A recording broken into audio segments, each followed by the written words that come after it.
காட்டுதுனாங்க மக்களுடைய உணர்வையும் எழுச்சியையும் இது காட்டுது. தமிழகத்தில் குறிப்பாக திருப்பரங்குன்றத்தினுடைய முருகனை சீண்டுவதையே தன்னுடைய வேலையாக கடந்த 2 வருடங்களாக திராவிட முன்னேற்ற கழகத்தினுடைய அரசு இருக்கு. மாமிச சாப்பிடுறது, ராமநாதபுரத்தினுடைய இந்திய யூனியன் முஸ்லீம் லீக் எம்பி பிரியாணியை கொண்டு போய் மேல சாப்பிடுறது, மலையினுடைய பெயரை சிக்கந்தர் மலை என்று மாற்றுவதற்கான முயற்சி, நீதிமன்றம் தீர்ப்பு கொடுத்த பிறகு அதை மதிக்க மாட்டேன் என்று இவர்களாகவே சட்டம் ஒழுங்கை சீர்குலைத்து பிரச்சனை ஏற்படுத்துவது, இதையெல்லாம் மக்கள் பார்த்துக் கொண்டிருக்கின்றார்கள். நிச்சயமாக தமிழகத்தினுடைய 2026 சட்டமன்ற தேர்தலில் எதிரொலிக்கும். அதே நேரத்தில் புதுச்சேரி மாநிலத்தினுடைய காங்கிரஸ் எம்பி அவரும் மக்கள் கடும் கோபத்தில் இருக்கிறாங்க. அவரின் மீதும் அடுத்த தேர்தலில் எதிரொலிக்கும். என இந்து சொந்தங்கள், முருக பக்தர்கள் இன்று வாக்குப்பெட்டி மூலமாக நிரந்தரமான நியாயத்தை அவர்கள் தேட வேண்டும். நீதிமன்றம் நியாயம் கொடுத்தாலும் கூட அதை உடைப்பதற்கு மக்களால் தேர்ந்தெடுக்கப்பட்ட பிரதிநிதிகள் முயலும் பொழுது இதை தவிர முருக பக்தர்களுக்கு வாய்ப்பில்லை. அது நிச்சயமாக அவர்கள் நடத்தி காட்டுவார்கள் என்ற முழு நம்பிக்கை. இதை தாண்டி கேள்விகளா கேளுங்க, பதில் சொல்றேன். திருப்பரங்குன்றத்துல தீபம் ஏற்றுவது தொடர்பாக வக்ஃபு வாரியம் இன்னைக்கு வாதம் நடத்திருக்காங்க. அதுல அந்த இடமும் அவங்களுக்கு சொந்தம் இல்லை, இந்த நடைமுறையும் இவ்வளவு நாளா பின்பற்றப்படவில்லை அப்படின்னு சொல்லியிருக்காங்க. 1920 இந்த வழக்கு மதுரை சப்கோர்ட்ல ஃபைல் செஞ்சாங்க. அன்னைக்கு ஆரம்பித்து இன்னைக்கு வரைக்கும் தான் இந்த நடைமுறை இல்லை. நம்ம எல்லோருக்கும் தெரியும், அங்க இருக்கக்கூடிய முருகன் கோவில் 1300 ஆண்டுகளுக்கு மேல பழமையான ஒரு கோவில். தீபத்தூண் இருந்ததே அங்கே தீபத்தை ஏற்றுவதற்குத்தான். இந்த நடைமுறை என்பது கடந்த 100 ஆண்டுகளாக கைவிடப்பட்ட ஒரு நடைமுறை. அதை திரும்பவும் ஆதாரத்தின் அடிப்படையில் அந்த தீபத்தூணில் இந்த நீதியரசர் அவர்கள் டிசம்பர் 1ஆம் தேதி கொடுத்த தீர்ப்பில், நீங்க கார்த்திகை தீபத்தன்று நல்லா புரிஞ்சுக்கணும், 365 நாளும் கிடையாது. கார்த்திகை தீபத்தன்று வருஷத்துக்கு ஒரு முறை கூட ஒரு பக்தர்கள் அங்க போய் தீபத்தை ஏற்ற முடியலனா அந்த பக்தர்களுக்கு நடக்கக்கூடிய மிகப்பெரிய அநியாயமாக இந்த நீதியரசர் தீர்ப்பு கொடுத்திருக்கிறாங்க. அதுவும் உங்களுக்கு தெரியும், 1995 ஆர்டிஓ ஆபீஸ்ல நடந்த பீஸ் கமிட்டி மீட்டிங்ல தர்காவை சார்ந்தவர்கள் தீபத்தை ஏற்றுவதற்கு எந்த அப்செக்ஷன் இல்லைன்னு சொன்னாங்க. 2005 சொல்லியிருக்காங்க. அப்படி இருக்கும் பொழுது தர்காவை வேண்டுமென்றே தூண்டிவிட்டு திராவிட முன்னேற்ற கழகத்தினுடைய ஆட்சியாளர்கள் இன்னைக்கு இந்த டிராமாவை பண்றாங்க. டிசம்பர் 1ஆம் தேதி தீர்ப்பு கொடுத்த பொழுது 2ஆம் தேதி தர்கா அப்பீல் போல 3ஆம் தேதியும் தர்கா வரல, 4ஆம் தேதிக்கு மேலதான் திமுக தூண்டிவிட்டு தர்காவை கூட்டு வந்திருக்கிறாங்க. இது மக்கள் எல்லோருக்குமே இந்த உண்மை தெரியும். இந்த வழக்கு உரிமையின் நீதிமன்றத்தால் விசாரிக்கப்பட வேண்டும். ஜி.ஆர். சுவாமிநாதனுக்கு இதுக்கு சம்பந்தம் கிடையாதுன்னு வக்கு சொல்லியிருக்காங்க. அண்ணே, வக்கு நன்றாக புரிந்து கொள்ள வேண்டும். இதற்கு முன்பு நீதியரசர்கள் முன்பு அந்த பெட்டிஷன் மலையினுடைய உச்சியில தீபத்தை ஏற்றணும். நீதியரசர் ஜி.ஆர். சுவாமிநாதன் தீர்ப்பு கொடுத்திருக்காரு. மலையினுடைய உச்சி என்பது தர்கா இருக்கு, அங்க தீபம் ஏற்றக்கூடாது. அந்த உச்சியிலிருந்து கீழே 50 மீட்டர் தொலைவில் தூரத்தில் இருக்கக்கூடிய இந்த தீபத்தூணில் தீபத்தை ஏற்றனால யாருக்கும் பிரச்சனை இல்லை.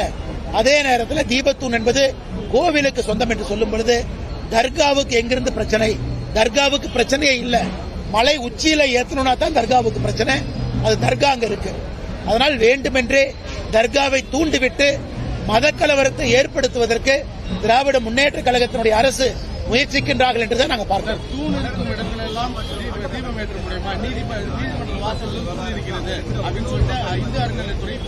அண்ணா, இங்கே தூண் இருக்கு, அங்கே தூண் இருக்கு. நாம் கேட்பது தீபத்தூண். நாம் கேட்பது விளக்கு ஏற்றுவதற்காக இருக்கக்கூடிய தூண். அந்த தூண் தீபத்தூண் மேல 2 லிட்டர் அளவுக்கு மேல நெய் ஊத்தலாம். எத்தனையோ பண்டைய சமீப தமிழ் இலக்கணத்துல தீபத்தூணை பத்தி எழுதியிருக்கிறாங்க.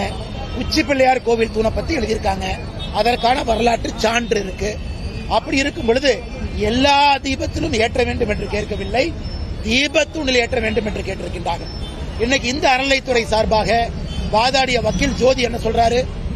முருகனுக்கு 2 மனைவி இருக்கிறதுக்காக 2 தூண்ல ஏற்ற முடியுமா?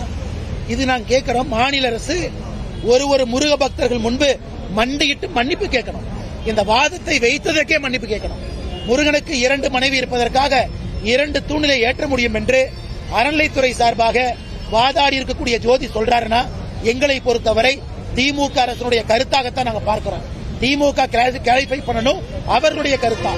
அதனால எல்லா தூணும் கேட்கல, தீபத்தூண் தான் கேட்கிறாங்க.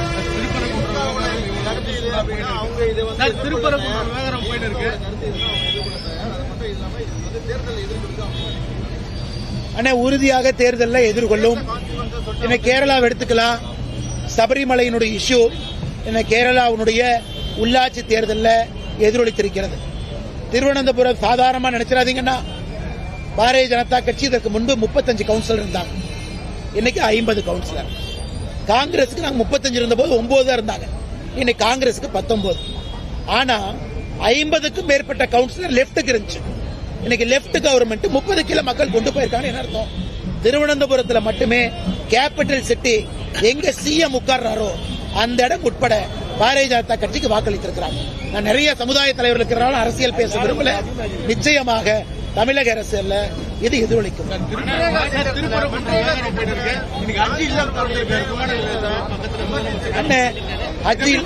ஆட்சி இல்லத்தை தொடங்க தப்பில்ல, கிறிஸ்துமஸ் விழாக்கு போங்க தப்பில்ல. இந்து சமுதாயத்தையே புண்படுத்துறீங்க, அது தப்புன்னு தான் நாங்க கேட்கிறோம். மற்ற சமுதாயத்துக்கு கூட இருங்க, எல்லா சமுதாயத்துக்கு கூட நாங்கள் இருக்கோம். இந்து முன்னணி என்கின்ற பெயர் இருக்கக்கூடிய இயக்கம் மூத்த இயக்கம். அவங்க ஏதாவது இஸ்லாமியருக்கு கிறிஸ்தவருக்கு தொந்தரவு கொடுத்தாங்களா? அவங்களும் ஆதரவா தான் இருக்கிறாங்க.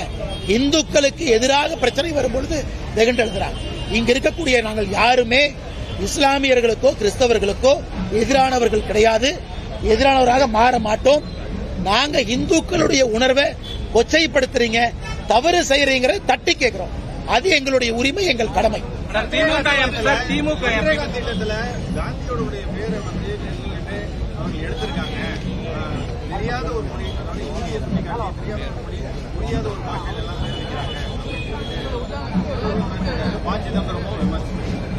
அண்ணா 2005 100 நாள் வேலை வாய்ப்பு திட்டம் வந்த பொழுது கூட மகாத்மா காந்தி ஐயாவுடைய பெயர் இல்ல.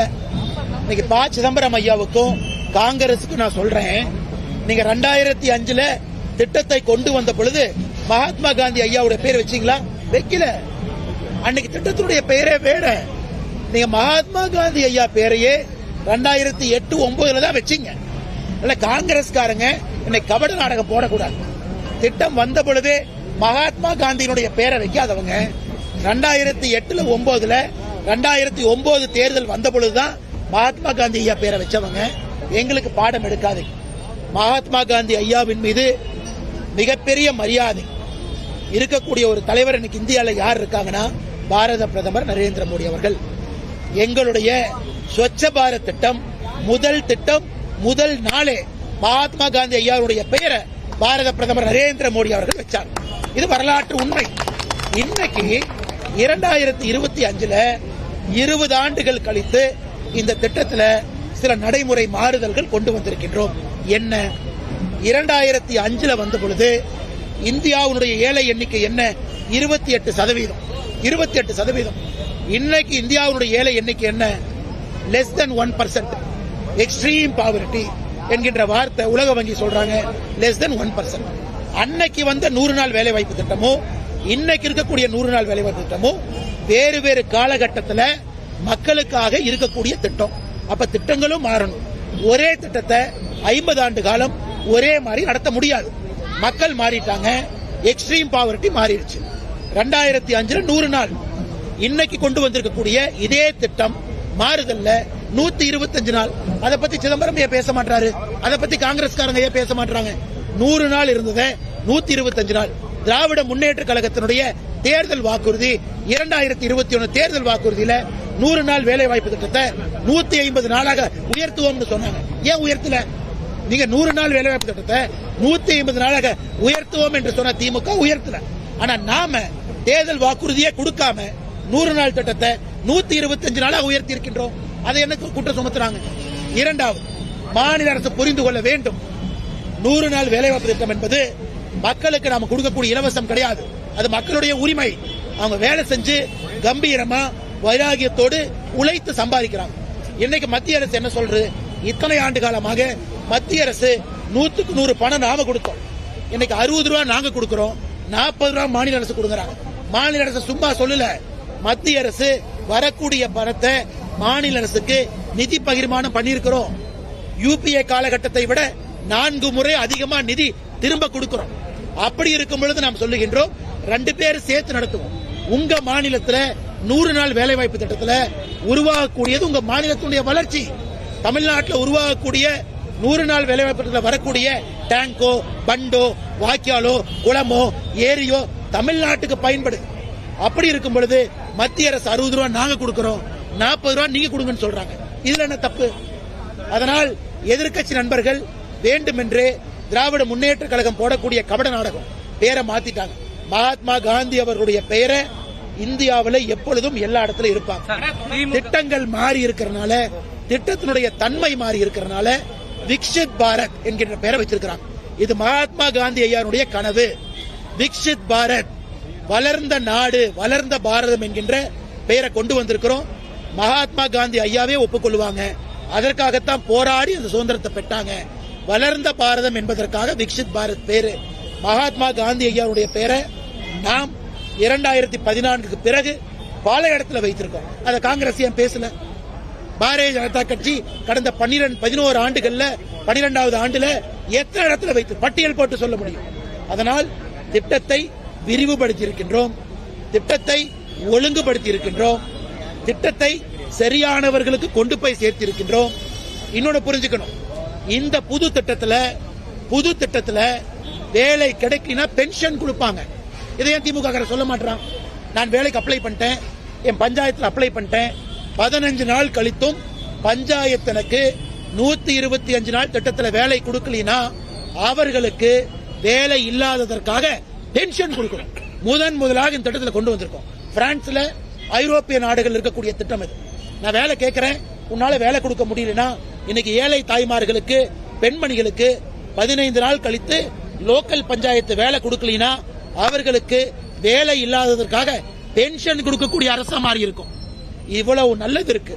அதையெல்லாம் விட்டுட்டு திராவிட முன்னேற்ற கழகமும் காங்கிரசும் பொய்யை கையில் எடுத்து வண்டியாக காலையிலிருந்து மக்கள் முன்னாடி வைக்கிறாங்க. இதை நாங்கள் அனைவரும் வன்மையாக கண்டிக்கிறோம்.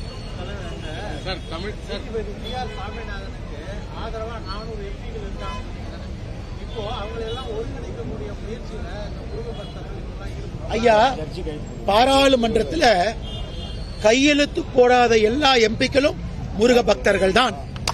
543 மைனஸ் 120 423 423 எம்பிக்கள் சிவபக்தர்கள், முருக பக்தர்கள்.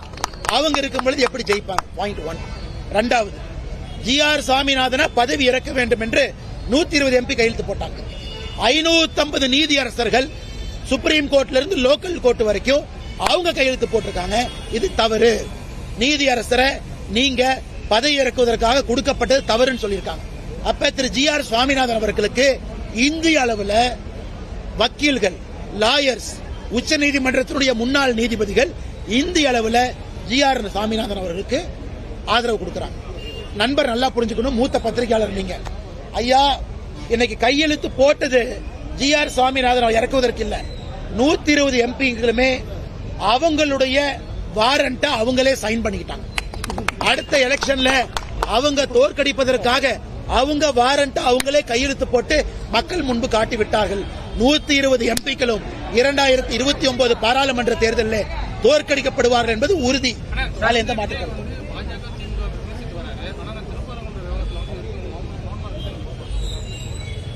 கம்முன்னு இருக்க வேண்டிய இடத்துல கம்முன்னு இருக்கணும், கும்முன்னு இருக்க வேண்டிய இடத்துல கும்முன்னு இருக்கணும். இது யார் சொல்றது? திரு விஜய் அவர்கள். அரசியல் அப்படி இருக்க முடியுமானே? கம்முன்னு இருக்க வேண்டிய இடத்துல கம்முன்னு இருப்பேன், கும்முன்னு இருக்க வேண்டிய இடத்துல கும்முன்னு இருப்பேன். திரு விஜய் அவங்ககிட்ட கேளுங்க, ஐயா கம்முன்னு இருங்க, கும்முன்னு இருங்க, பேச வேண்டிய இடத்துல பேசுங்கன்னு நீங்க விஜய்கிட்ட சொன்னாவே நல்ல அரசியல்வாதியாக வருவாங்க. இவ்வளவு பிரச்சனை நடக்குது, இவ்வளவு சண்டைகள் நடக்குது. நான் பேசவே மாட்டேன், நான் வேடிக்கை மட்டும் பார்ப்பேன்னா உங்களை நம்பி எப்படி மக்கள் ஆட்சி பொறுப்பை கொடுப்பாங்க? தப்பா தப்புன்னு சொல்லுங்க, சரியா சரின்னு சொல்லுங்க. ரோட்டுக்கு இந்த பக்கம் இருங்க அல்லது ரோட்டுக்கு இந்த பக்கம் இருங்க, நடுவில் நின்னா எப்படிங்க ஐயா? வண்டி நடுவில் தானே வரும். அதனால திரு விஜய் அவர்கள் நியாயப்படி மக்களுடைய உணர்வு இன்னைக்கு எந்த பக்கம் இருக்கு? திருப்பரங்குன்றத்திலே தீபம் ஏற்றப்பட வேண்டும் என்று இருக்கும் பொழுது அவங்களுடைய ஆதரவு எந்த பக்கம் இருக்கணும்? நான் பேசவே மாட்டேன்னா அது எந்த விதமான அரசியல்? நான் தமிழ்நாட்டில் தொடர்ந்து சொல்றது, விஜய் அரசியல் இருக்கட்டும், அவர் சித்தாந்தத்தை சொல்லட்டும், மக்கள் ஓட்டு போட்டு முடிவெடுக்கட்டும். அப்படி இருக்கும் பொழுது எனக்கு ஒரு விஷயம் நான் பேசுவேன், ஒரு விஷயம் நான் பேச மாட்டேன்னா, இதே விஜய் அவர்கள் புதுச்சேரிக்கு வந்தார். நம்முடைய ஆட்சியில, கூட்டணி ஆட்சியில ஒரு எம்எல்ஏ மந்திரி ஆயிட்டாரு, அவர் சிறுபான்மையர் அப்படிங்கறக்காக அவருக்கு பொறுப்பு கொடுக்கணும் விஜய் பேசினாரா இல்லையாங்கண்ணா? பேசினாரா இல்லையா? அன்னைக்கு சிறுபான்மையர் பேசின விஜய் திருப்பரங்குன்றத்தில் பெரும்பான்மையருக்கு ஏன் பேசல? இதே புதுச்சேரிக்கு வந்து சிறுபான்மையர் எம்எல்ஏவா இருக்காரு, அவருக்கு பொறுப்பு கொடுக்காததற்கான காரணம் அவர் சிறுபான்மையர் பேசிய விஜய் அங்க பெரும்பான்மையர் மக்கள் துன்பத்தில் இருக்கும்போது ஏன் பேசல? பாண்டிச்சேரி மக்களும் விஜயை பார்த்துட்டு இருக்காங்க. பாண்டிச்சேரி மக்களுக்கு உண்மை தெரியும். அதனால் தேர்தல் களத்தில் மோதுவோம், நியாயமான விஷயத்திற்கு ஒன்றாக இருப்போம் என்பதுதான் நான் திரு விஜய் அவர்களுக்கு சொல்லக்கூடிய ஒரு தாழ்மையான கருத்து.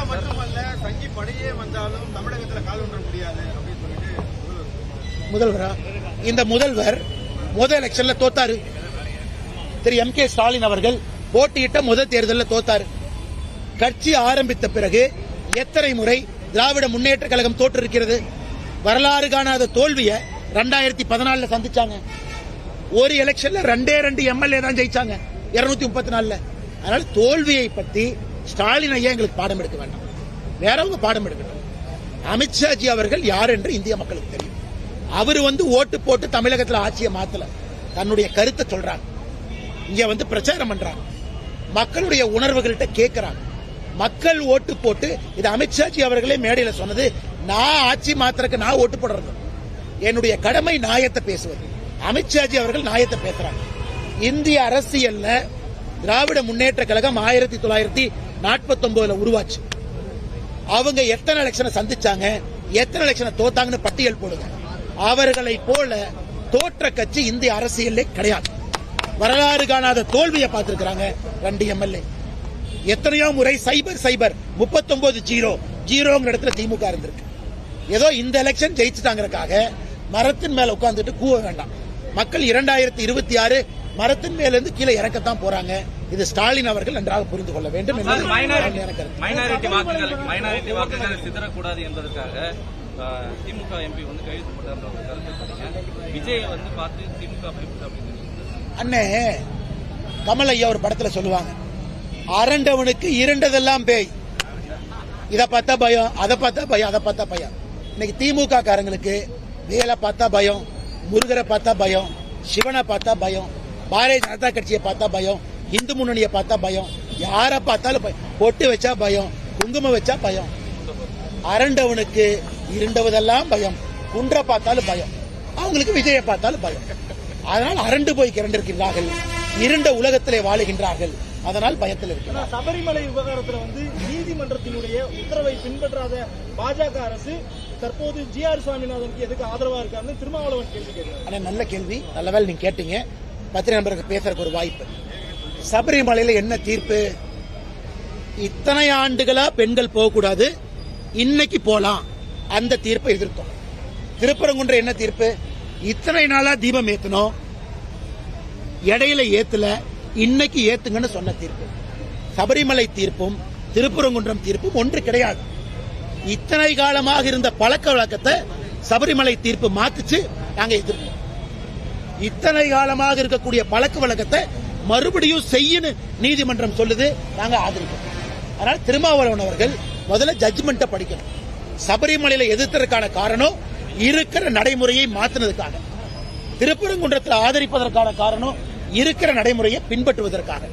அப்படி இருக்கும் பொழுது எல்லா நீதிமன்றத்தையும் மதிப்பவங்க தான். நான் தீர்ப்புகள் தவறாக சொல்லும் பொழுது எதிர்க்கின்றோம், தீர்ப்புகள் சரியாக இருக்கும் பொழுது ஆதரிக்கிறோம். இது திருமாவளவன் அவர்கள் இன்னைக்கு மேடையில பேசும்பொழுது ஐயா சொன்னாங்க, இந்து கோவில்னா அசிங்கமா பொம்மை இருக்கும். இதே திருப்பரங்குன்றத்துக்கு திருமாவளவன் போகும் பொழுது 3 மாதத்திற்கு முன்பு திருநூறு வச்சுட்டு வெளியே வர்றார். ஒரு அம்மா வந்து ஐயா செல்ஃபி எடுக்கணும்னு சொல்லும் பொழுது திருநூரை அழித்து விட்டு செல்ஃபி எடுத்த திருமாவளவன் அவர்கள் திருப்பரங்குன்றத்தை பத்தி பேசுவதற்கு எந்த அருகதையும் இல்லாத ஒரு தலைவர்.